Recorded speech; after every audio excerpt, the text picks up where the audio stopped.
भगवान शंकर ने पिपलाद से कहा, तुम उस दाता के पुत्र हो जिसके सामने देवता भी भीख मांगने को विवश थे। आप इतने बड़े उपकारी के पुत्र होते हुए भी साधुओं से नाराज क्यों हैं? महर्षि दधीची के पुत्र का नाम पिपलाद था, क्योंकि वो केवल पीपल के फल ही खाते थे, इसलिए उन्हें पिपलाद कहा जाता था। अपने पिता की तरह पिपलाद भी बहुत बड़े तपस्वी थे। जब पिपलाद को पता चला कि देवताओं को अस्थि दान देने के कारण उनके पिता की मृत्यु हुई है, तब वो बहुत क्रोधित हुए। क्रोधित होकर उन्होंने देवताओं से बदला लेने का फैसला किया।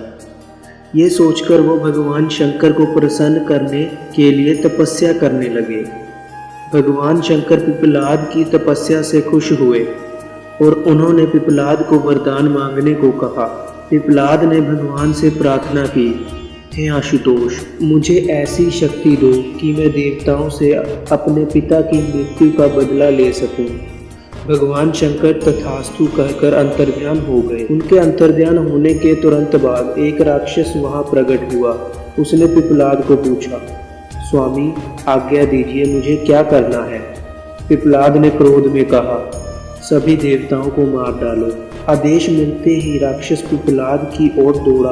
पिपलाद हैरान रह गया और चिल्लाया, तुम क्या कर रहे हो?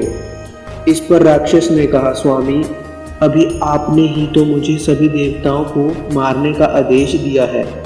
मुझे तो सृष्टि के हर कण में किसी न किसी का वास नजर आता है।